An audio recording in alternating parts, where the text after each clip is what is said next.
A'udzu billahi minasyaitonir rajim. Bismillahirrahmanirrahim.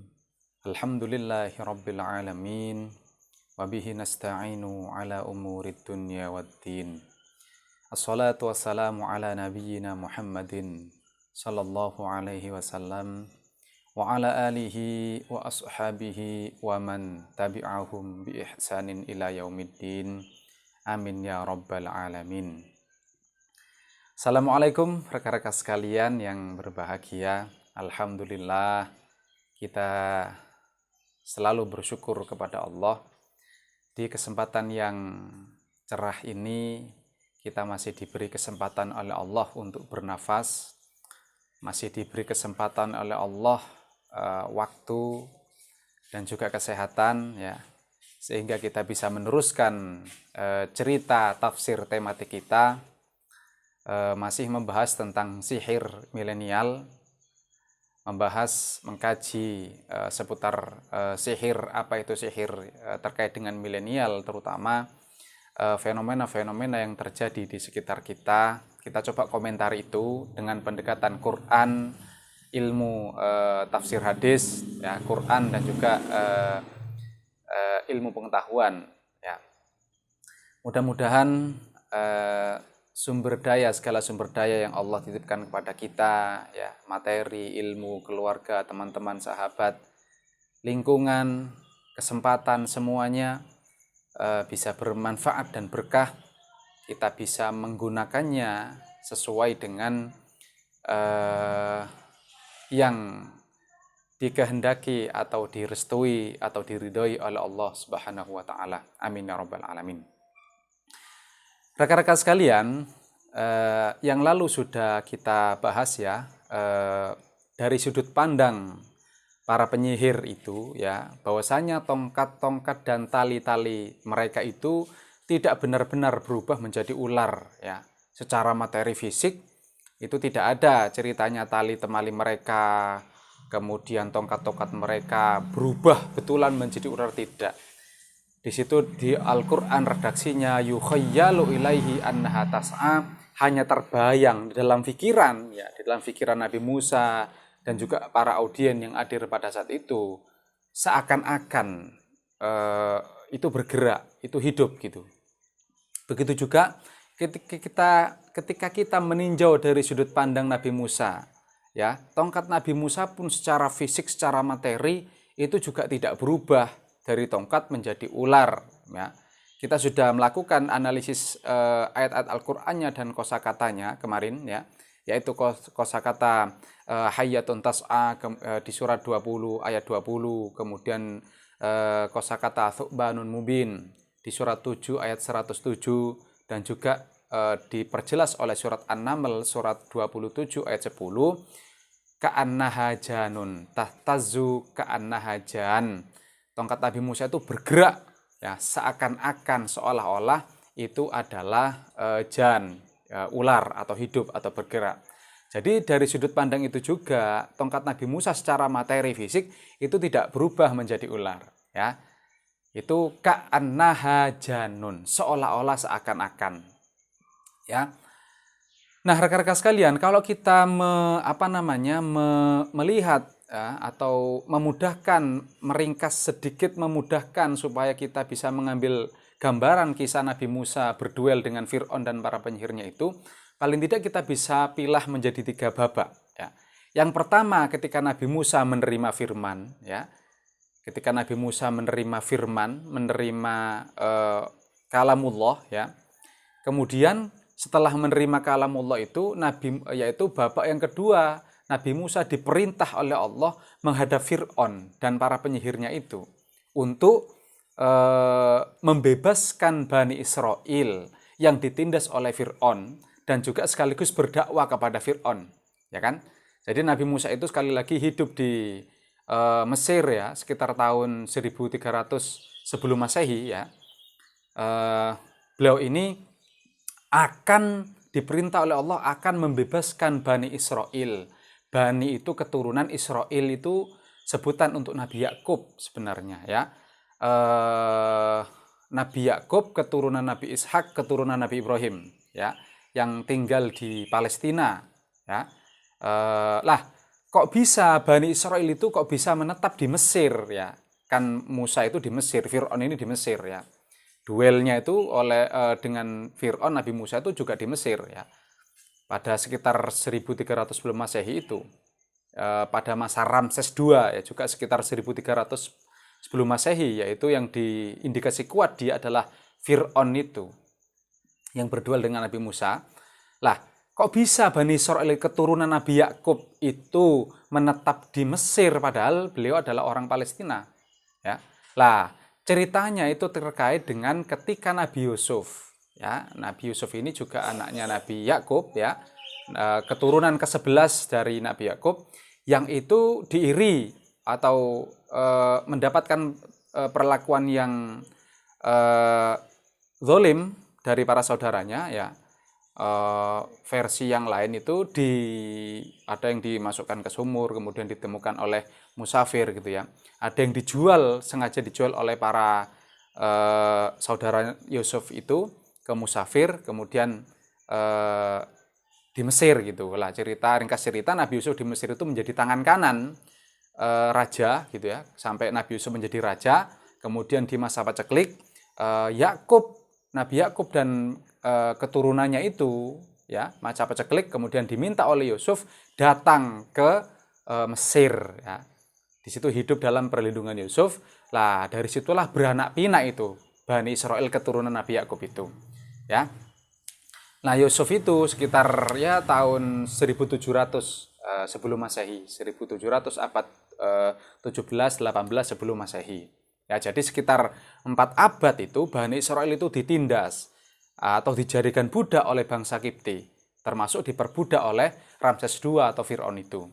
Nah, lah Nabi Musa ini oleh Allah setelah mendapatkan firman, ya, setelah mendapatkan kalamullah, Nabi Musa itu diperintah oleh Allah membebaskan Bani Israel yang diperbudak, ditindas oleh Fir'aun secara semena-mena itu, sekaligus berdakwah, ya, kepada Fir'aun itu supaya bertauhid kepada Allah, ya.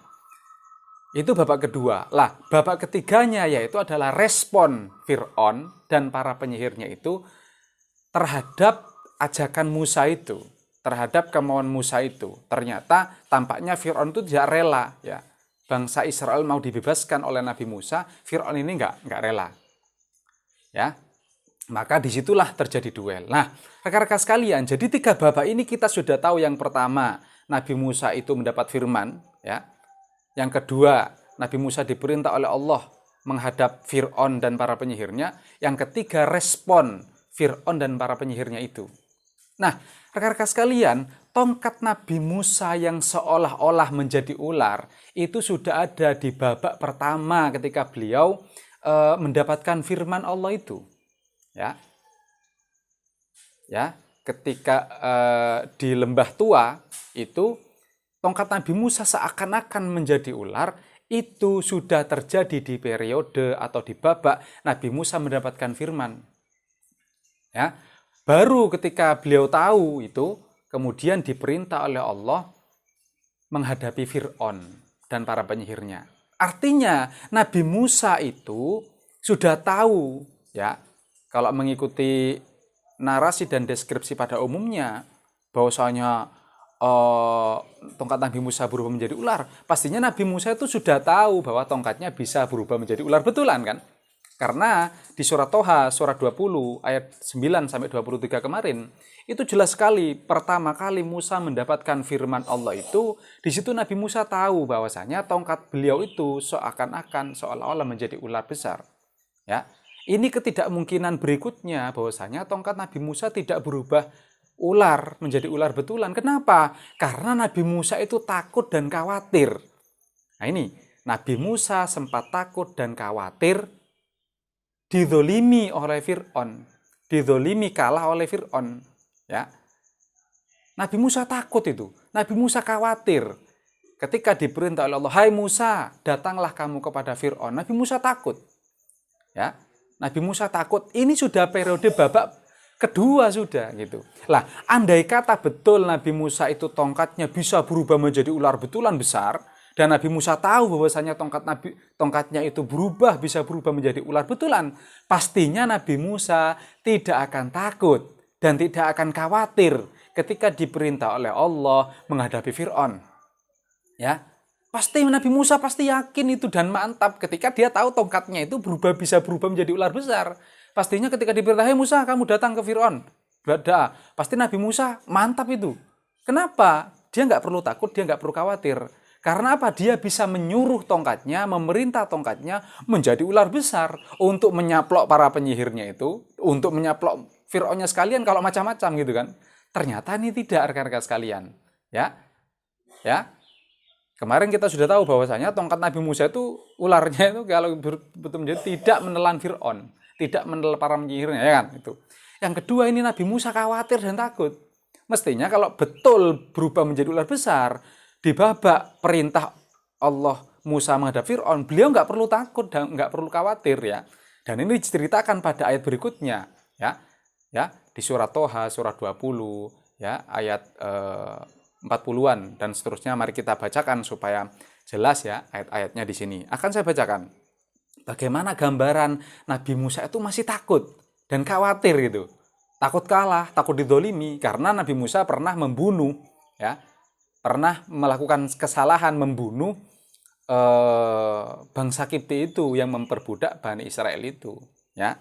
Mari kita bacakan, coba dibaca di surat berikutnya ya Toha 20, kapan kan Toha 9:23 itu cerita babak pertama Musa mendapatkan firman dan seolah-olah tongkatnya menjadi ular besar. Nah, baru di babak periode keduanya ini Allah memerintahkan Nabi Musa menghadap Fir'aun ya dan para penyihirnya. Ternyata Musa itu ketakutan dan khawatir, takut kalah gitu, takut didolimi oleh Fir'aun. Nah, ya kita baca. Nah, surat Toha surat 20 ayat 42 sampai 56 ya. Seperti biasanya ini agak panjang, kita senang sekali di sini mengutip sebanyak mungkin ayat Al-Qur'an yang terkait di situ.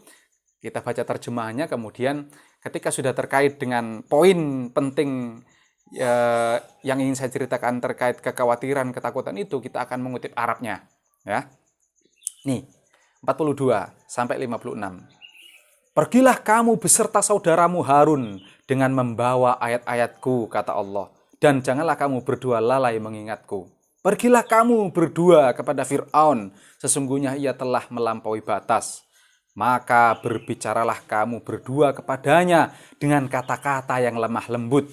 Mudah-mudahan ia ingat atau takut.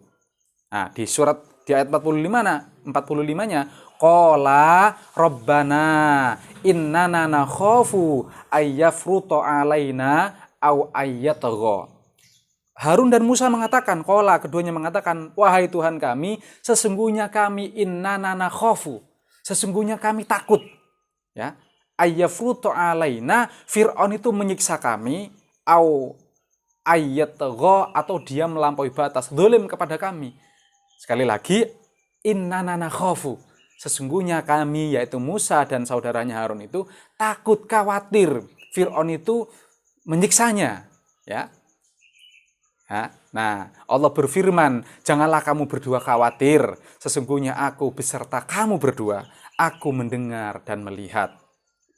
Datanglah kamu berdua kepadanya Fir'aun itu dan katakanlah, sesungguhnya kami berdua adalah utusan Tuhanmu.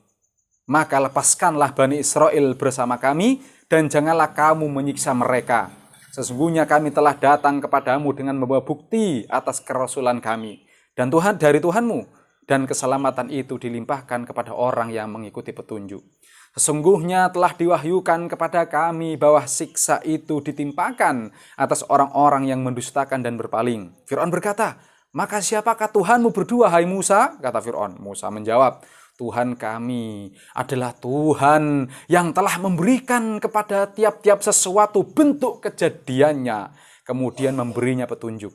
Fir'aun berkata, bagaimanakah keadaan umat-umat yang terdahulu? Dijawab oleh Musa, pengetahuan tentang itu ada di sisi Tuhanku.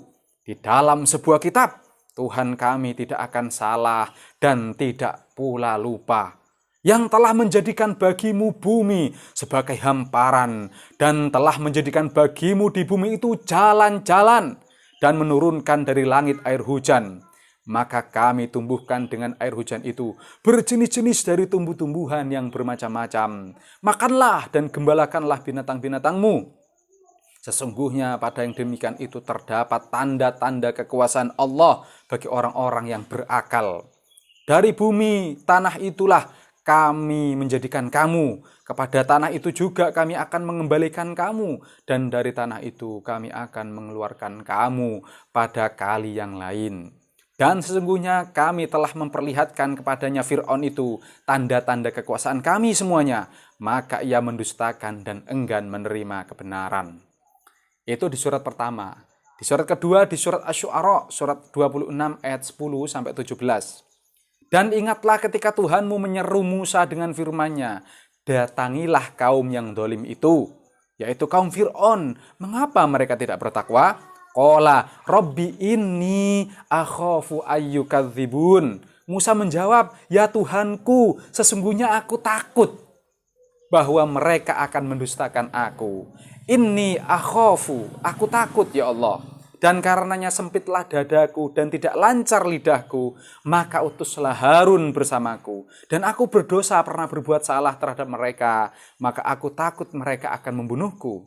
Allah berfirman, jangan takut, pergilah kamu berdua dengan membawa ayat-ayat kami.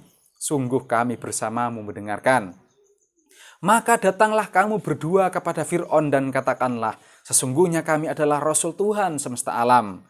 Lepaskanlah Bani Israel pergi bersama kami. Di surat ketiga, surat Al-Qasas 28 ayat 33-35. Qala Rabbi inni qataltu minhum nafsan fa akhafu ayyaqtulun. Kata Nabi Musa, ya Tuhanku, sesungguhnya aku pernah membunuh salah seorang di antara mereka itu. Fa akhafu ayyaqtulun. Maka aku takut ya Allah, kalau kau perintahkan aku datang ke Fir'aun, aku takut ya Allah mereka akan membunuhku itu. Wa akhi Haruna huwa afsahu minni lisanan. Sementara Harun itu saudaraku lebih fasih lidahnya daripadaku. Fa arsilhu ma'i ridaan yusaddiquni inni akhafu ayyukadzibun. Lagi-lagi di sini ada redaksi inni akhafu ayyukadzibun. Aku takut ya Allah mereka akan mendustakanku. Kemudian Allah berfirman, kami akan membantumu dengan saudaramu dan kami berikan kepadamu berdua kekuasaan yang besar, maka mereka tidak dapat mencapaimu. Berangkatlah kamu berdua dengan membawa ayat-ayat kami, kamu berdua dan orang yang mengikuti kamulah yang akan menang. Jadi rekan-rekan sekalian, di sini jelas ya, Nabi Musa itu juga ketakutan, masih khawatir ya. Takut didustakan, takut disiksa oleh Fir'aun, takut dibunuh oleh orang Kipti itu. Nabi Musa ketakutan itu, kekhawatiran itu ada. Nabi Musa takut dan khawatir. Ini indikasi kuat bahwasanya tongkat Nabi Musa itu tidak menjadi ular secara fisik, secara materi itu. Ya, itu indikasi kuat. Ya, kalau betul beliau itu tahu tongkatnya bisa berubah menjadi ular betulan, pasti sekali lagi, pasti beliau tidak akan takut, tidak akan khawatir ketika diperintah Allah menghadapi Fir'aun dan para penyihirnya itu. Ya. Itu sangat kuat indikasi itu bahwasanya tongkat Nabi Musa tidak berubah menjadi ular betulan. Nah, bahkan di situ juga diceritakan, diajari oleh Allah teknis. Ya, teknis menghadapi Fir'aun dan para penyihirnya itu. Apa itu? Di situ disebutkan bahwasanya berkata-katalah kamu Musa, wahai Musa dan Harun kepada Fir'aun itu dengan kata-kata yang lemah lembut, dengan kata-kata yang tenang. Mudah-mudahan mereka takut. Ya, jadi untuk membuat Fir'aun dan penyihirnya takut itu bukan dengan kekerasan, bukan dengan misalkan tongkatnya berubah menjadi ular, enggak. Tapi di sini teknisnya itu terkait dengan komunikasi, terkait dengan firman ya yang dibawa oleh Musa itu. Ini urusan komunikasi, skill komunikasi. Disuruh oleh Allah, diperintahkan supaya Musa itu berkata-kata dengan kata-kata yang lemah lembut, yang tenang, penuh kontrol diri, penuh kesabaran, tanpa kepanikan, tanpa ketakutan, tanpa kekhawatiran.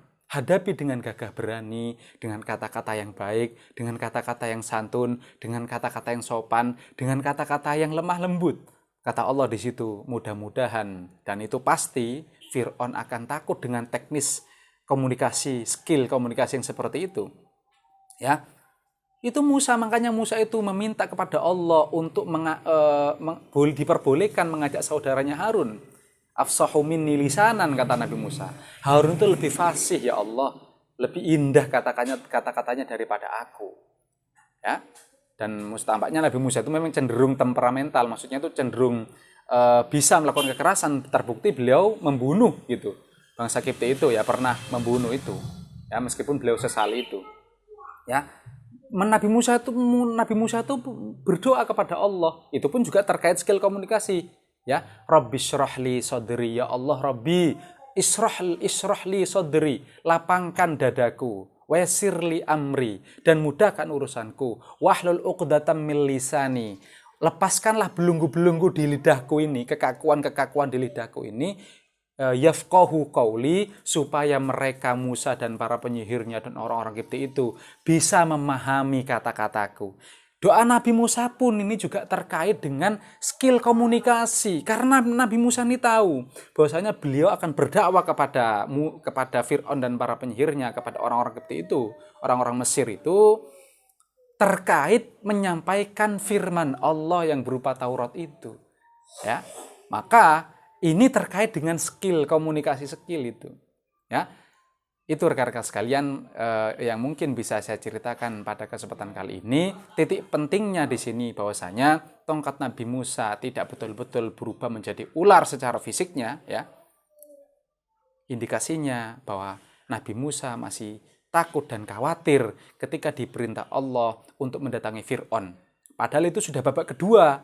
Setelah Nabi Musa, babak pertamanya itu Nabi Musa mendapatkan firman Allah, dan di babak pertama Nabi Musa mendapat firman Allah itu digambarkan tongkat Nabi Musa seolah-olah sudah menjadi ular di situ. Oke, itu yang bisa saya ceritakan pada kesempatan kali ini. Mudah-mudahan ada manfaatnya. Wallahu a'lam bishawab. Akhiru da'wahum anil hamdulillahi rabbil alamin. Assalamualaikum warahmatullahi wabarakatuh.